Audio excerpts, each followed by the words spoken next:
Hi, dear teachers. Another problem, adding decimal. This is number 2, and again without calculator.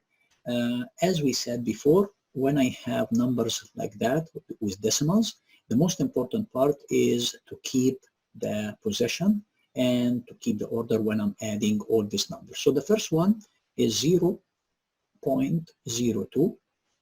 The second one is 0.6. So I put the point here, the decimal point, 0.6. 0.735, again the point here, and 735, and the zeros here. After that, 3 zeros and 5. So the decimal point, 3 zeros and 5, and here there is a 0. So I want to check here that I have 1, 2, 3, 4 numbers. I have 4 numbers here, so I can start to add. So you see here, any gap, that means 0. Any gap means zeros. Any gap means zeros. So all zeros and 5, that means 5. 5 and all zeros, that means 5.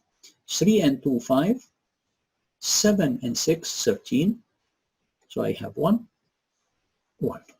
It's clear, it's 1 point, the decimal point, 3,555. So right away I see the answer is B. So I choose number B.